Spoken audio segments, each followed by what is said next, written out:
Welcome back to Panda Recaps. Today I will show you a biography, comedy, drama film from 2011, titled The Untouchables. Spoilers ahead. Watch out and take care. One late night in Paris, Driss is driving his employer Philippe through the city. When waiting in traffic gets too boring, Driss breaks the speed limit and begins driving quite fast, dodging other cars and not caring about traffic signs. This causes the police to go after him, and Driss bets €100 that he can lose them, but after driving under a bridge, the cops catch up by ambushing them from both sides. Driss doesn't look too worried though, and this time, he bets €200 that he can get them an escort.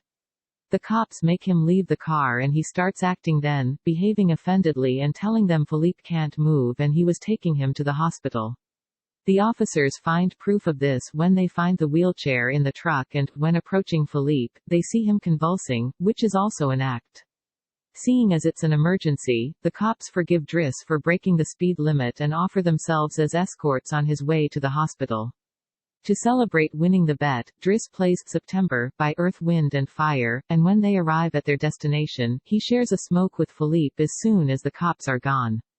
Driss promises he'll handle it and drives them away just before the hospital staff could find them. This friendship began many months ago. Philippe and his assistant Magali are holding interviews to find a new caretaker for him, but it isn't going too well, because all applicants have very standard or awkward answers to their interview questions. But they're suddenly surprised when Driss storms in, ignoring the fact it isn't his turn quite yet, because he only wants some papers to be signed saying they won't hire him so he can get the unemployment benefits. He's blunt and a little rude, even hitting on Magali, but Philippe finds him amusing and asks him to come back the next day for his signed papers. Driss goes back to his home in a humble neighborhood and tries to take a bath while all his little siblings bother him, only managing to get it done in time thanks to his sister Mina, who is a bit older than the others and more responsible. While waiting for their mom to arrive, he looks through the window and notices his brother Adama getting out of a suspicious car. When the boy enters the apartment, he just says he was at school and leaves again after grabbing his bag, causing Driss to be even more sure that he's up to something.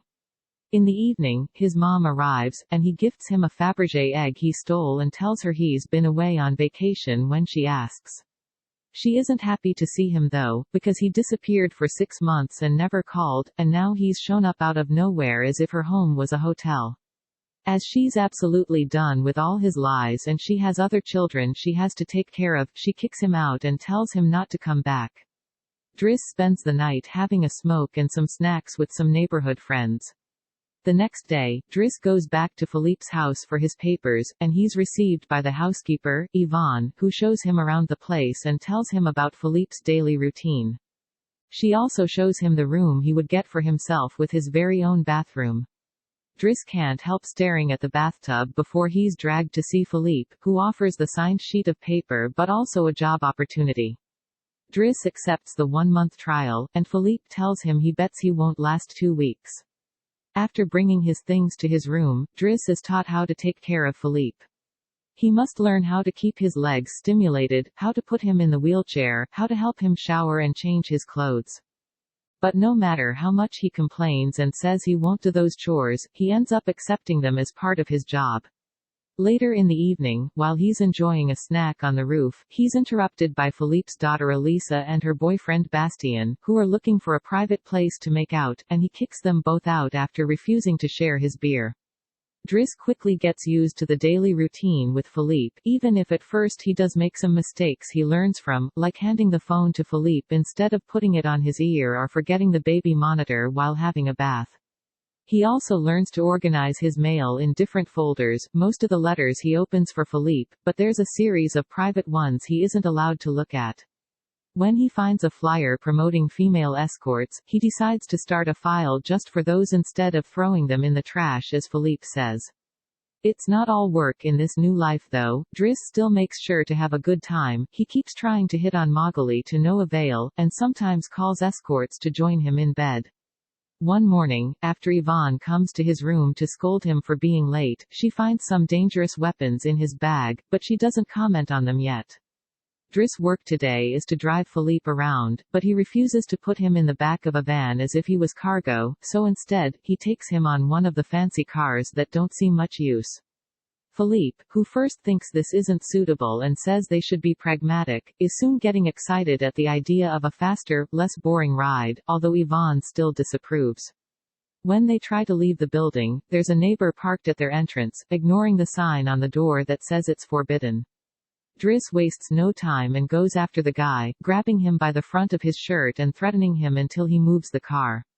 Philippe is impressed by his actions, but Yvonne, once again, disapproves. The pair goes to a museum, where Philippe is planning to buy a piece of artwork that Driss considers not worth the money because it's just a red blotch on the canvas. Afterward, Philippe meets with a relative of his, who tells him everyone is worried about Driss since he can be violent. He's also discovered he has a criminal record, but Philippe doesn't care. He appreciates Driss because he doesn't pity him and doesn't mind joking around with him. After another failed attempt at hitting on Magali, Driss has dinner with Yvonne in the kitchen while listening to Philippe dictate a letter to Magali. Claiming it's a private conversation, Yvonne turns off the baby monitor and proceeds to explain what's going on. Philippe is pen pals with a woman called Eleonore. Those are the letters he didn't let Driss open. But he's never met Eleonore in person, their relationship is purely epistolar. Speaking of love, Driss teases Yvonne for the looks the gardener gives her all the time before going to bed.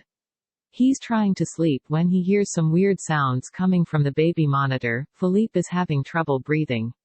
Not being capable to ignore him even if he tries, Driss goes to his room and gently guides him through the attack with soothing words and a wet cloth to wipe his face. Philippe eventually falls asleep, only to wake up again moments later, saying he needs air.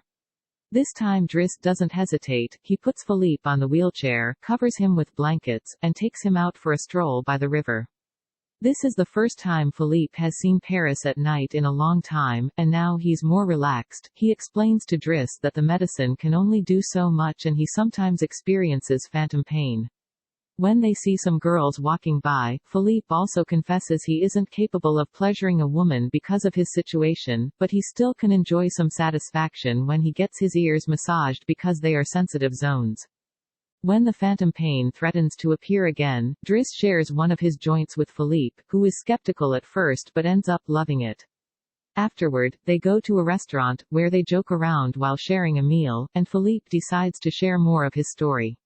He met his wife when they were students, and shortly after they got married, she had 5 miscarriages and was diagnosed with an incurable, terminal illness. That's when they adopted Elisa. Philippe has always loved competitions, extreme sports, and speed, and a paraglider gave him that. It was during a paragliding session that bad weather caused him to crash and break his vertebrae, although he still thinks his real handicap isn't the chair but living without his wife. After joking around some more, Philippe remembers the date and realizes Driss has passed his 1-month trial, so he's now officially hired. But he needs to start by bringing back the Fabergé egg he stole because it was a gift from his wife. She would give him one every year, and he has exactly 25, matching their time together. The next day, Driss goes to talk to Mina when she's leaving school, who is a bit offended because he hasn't been answering her messages except to ask her to look for the egg. She also tells him about some cops that have been calling their home. Afterward, he visits Adama, who confesses he was found with 30 grams on him. Driss wants to take him to lunch, but Adama refuses and instead gets in the same suspicious car from before. Later on, Driss is allowed to be present while Philippe dictates his letter for Eleonore to Magali. He thinks this purple prose is very boring and that Philippe should be more direct. He's also baffled to hear that this has been going on for 6 months and they never exchanged pictures. When he finds her phone number on one of the letters, he takes it as a sign and calls her, obliging Philippe to take the phone and finally speak to her outside the written word. Their conversation goes so well, Philippe is now on the phone with her all the time, even right before he and Driss attend the opera, during which Driss laughs and makes fun of the costumes. The next day, Driss convinces Philippe to accept to exchange pictures with Eleonore and chooses one of him in the wheelchair. Afterward, while he's painting, Elisa bursts into his room to ask him for cigarettes and makes fun of him for trying to be artistic. Getting angry, he kicks her out before going to see Philippe, who is currently asking Yvonne to change the chosen picture for one of him when he wasn't quadriplegic. She hides the picture inside the escort file right before Driss burst in, complaining about Elisa and telling Philippe he needs to discipline her, something Yvonne agrees with. Philippe agrees to talk to her, but he's mostly surprised when Driss lets it slip that he's been painting.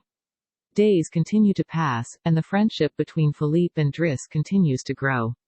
Driss takes him to play in the snow and brings him with him when he goes out for a run. Philippe gets him his first suit and scolds his daughter while Driss listens to him through the baby monitor. When Driss finishes his first painting, he shows it to Magali, who slaps him when he tries to kiss her. Philippe, however, likes the painting and promises he'll try to sell it.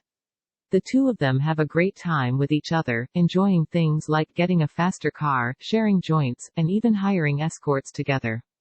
When Philippe's birthday comes, he isn't very excited about it. Every year, he pretends to be surprised that they're throwing a party and has to meet with all these relatives that only come to see him on the date to check he's still alive.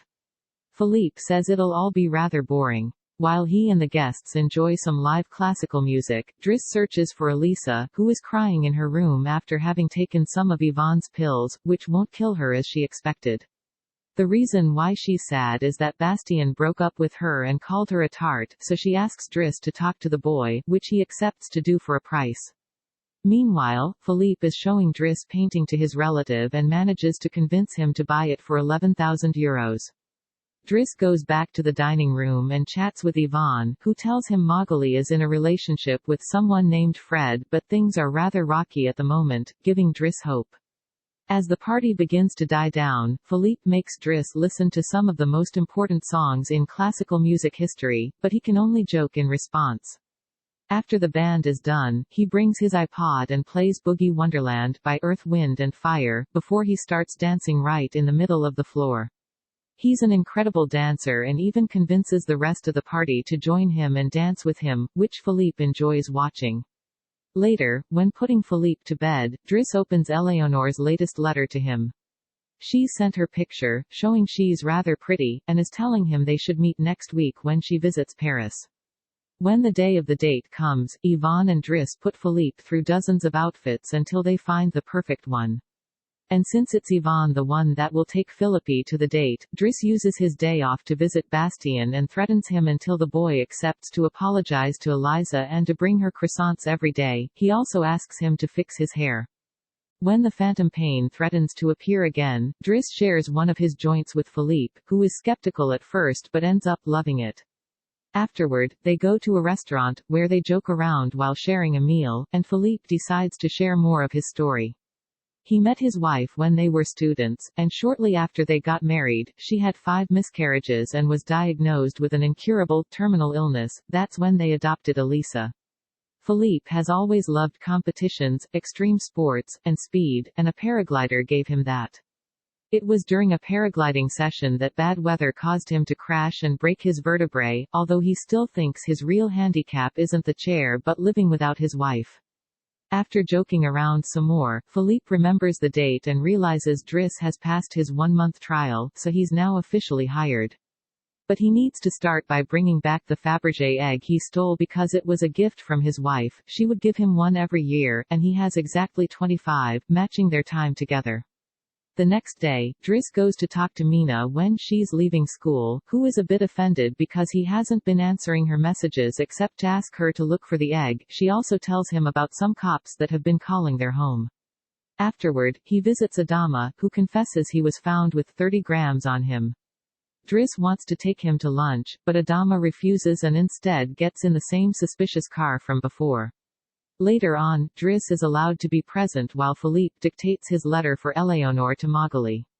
He thinks this purple prose is very boring and that Philippe should be more direct. He's also baffled to hear that this has been going on for 6 months and they never exchanged pictures. When he finds her phone number on one of the letters, he takes it as a sign and calls her, obliging Philippe to take the phone and finally speak to her outside the written word. Afterward, he visits his mother at work, but only to watch her from afar. At the restaurant, Yvonne and Philippe are waiting for Eleanor, who is very late. After waiting for an hour, Philippe gives up, calls Driss to ask him to take him away, and then leaves the restaurant without noticing Eleonore is arriving at the same time. That same night, Philippe takes Driss with him in his private plane and gives him the money he got for selling the picture, making him immeasurably happy. They make it to the countryside the next morning, and Philippe decides to go paragliding, dragging Driss with him as well. Driss doesn't want anything to do with it, but after initially freaking out, he ends up enjoying the experience. When they return home, Adama is there waiting for Driss and gets scolded when he sees the scars on his face. Adama will still not tell Driss what's happening in his life though, so Driss makes him wait in his room while he calls Mina to tell her not to worry and goes to put Philippe to bed. Philippe, however, isn't sleepy yet. After making Driss look at a painting with him, he asks him about his family, which Driss at first doesn't want to talk about, but eventually gives in. It turns out Adama technically isn't his brother and his parents aren't actually his parents, they're his aunt and uncle.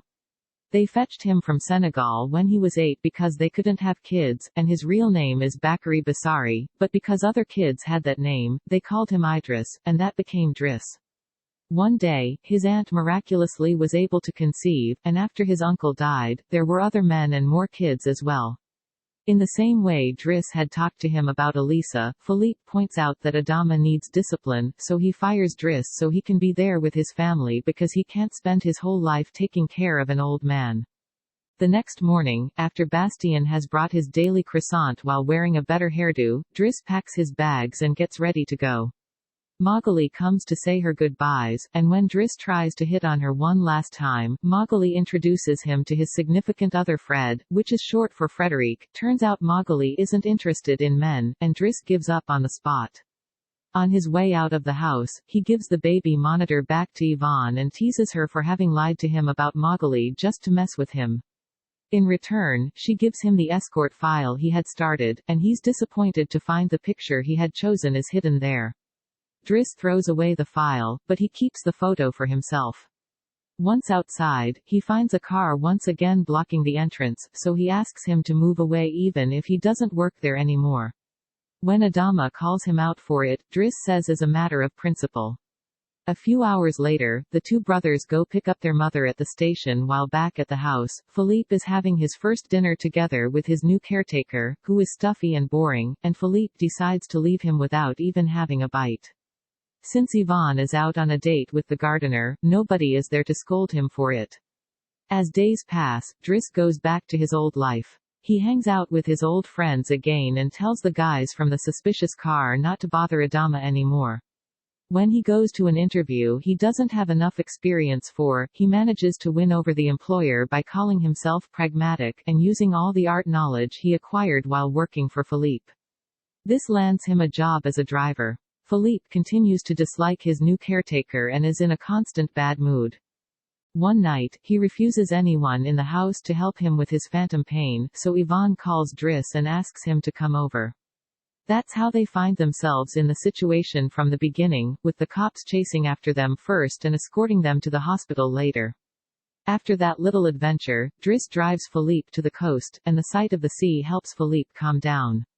Sometime later, Driss takes care of Philippe's overgrown beard before taking him to a restaurant for lunch, but he doesn't stay, because someone else will be making Philippe company today.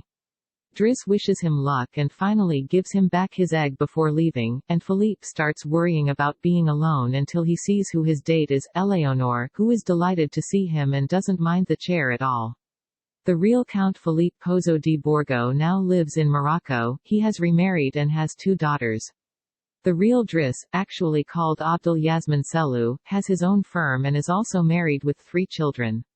The 2 men continue to be very close friends to this day. Thank you for watching this video.